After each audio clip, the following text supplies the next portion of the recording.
program, we have some very anticipated guests with us. Joining us today are the characters of Sherlock Holmes, The Adventure of the Speckled Band. Welcome everyone. Hello everyone. It is my pleasure to meet you today and I would like to take this opportunity to interview you. Please introduce yourself. Hello everyone, this is Sherlock Holmes. Hello, I'm Dr. John Watson. Hi, I'm Helen Stoner. Hello everyone, this is Karen Toale. Nice to meet you all. Hello everyone. Thank you so much for joining us today this wonderful afternoon. Let us carry on with our interview. First, I would like to talk to you, Mr. Holmes. Hello, how are you? I'm fine, thank you. Mr. Holmes, how did you know the snake killed Julia? Julia left a clue in her final words that a murderer was a specklebane. By this specklebane, she meant a spotted swamp adder, the most venomous snake in India. The idea of a snake first occurred to me when I was unknowledge that Dr. Sherlock had a collection of animals from India. The bed was fixed to the floor.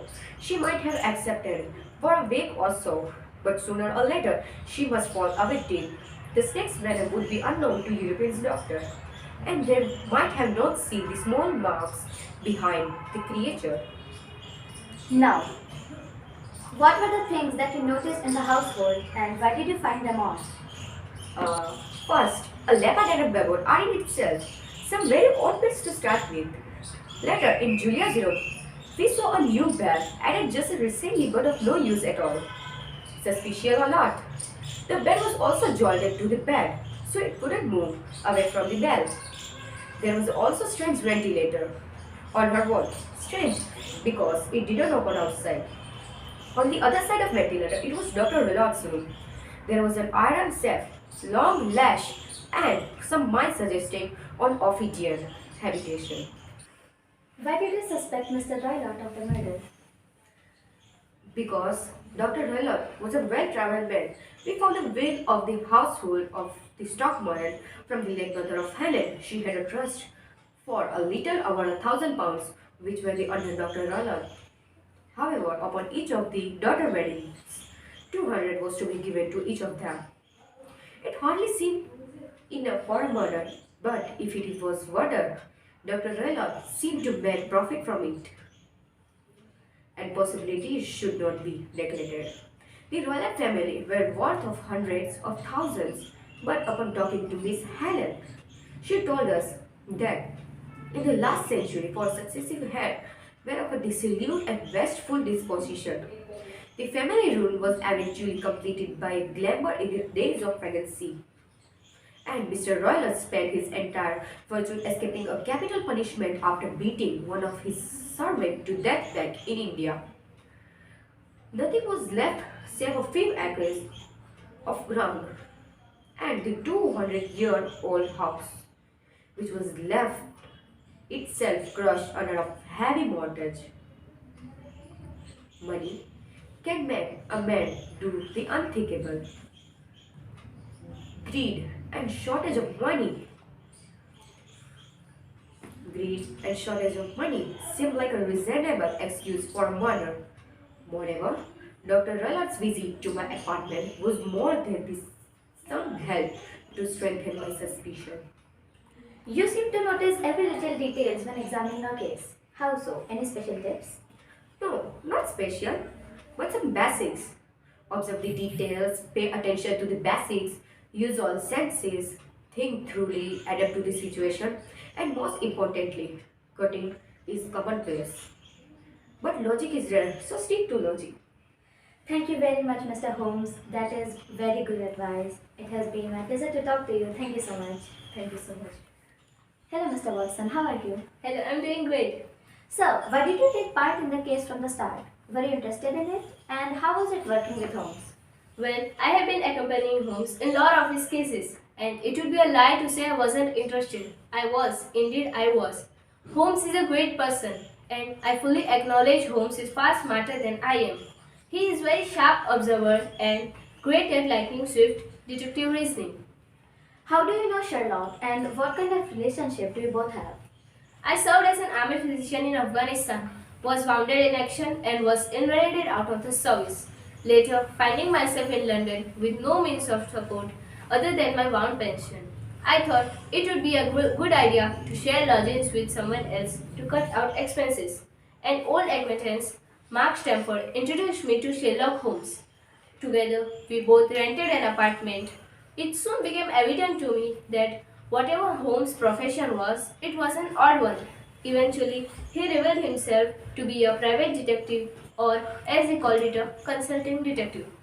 We have been great friends since, more than just a partner or a friend. How was your journey throughout the case with Holmes? How was your thinking different from that of him? And did you face any challenges? The case was one of a kind very interesting. We first investigated about the stock moral.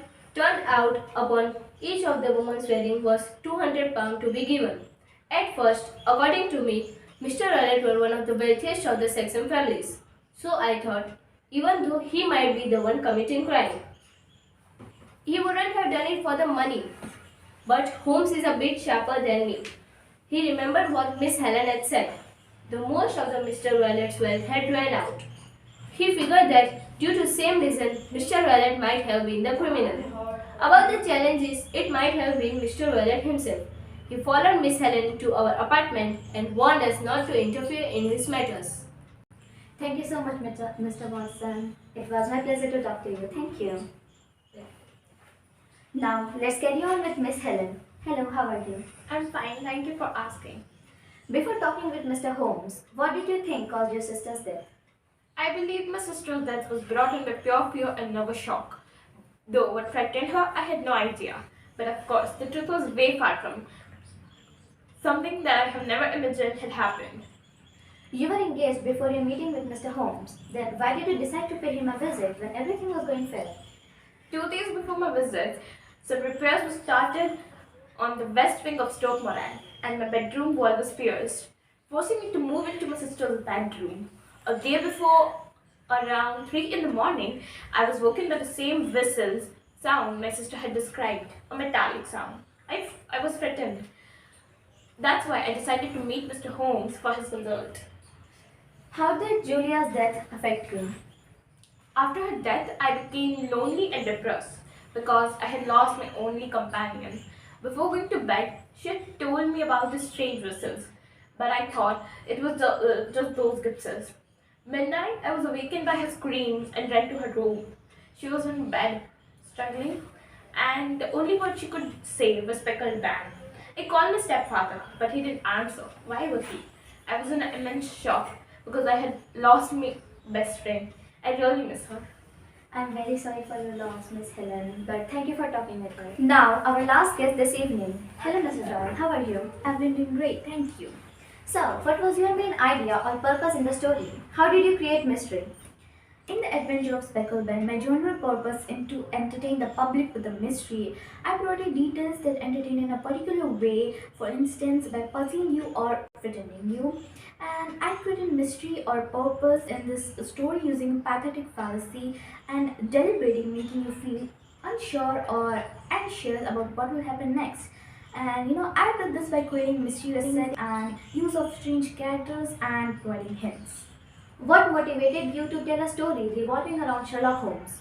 Sherlock is a character of keen observation. At med school, I met my mentor, Professor Dr. Joseph Bell, whose keen powers of observation later inspired me to create my fictional detective character, Sherlock Holmes, and I'm obliged that people enjoy my creation.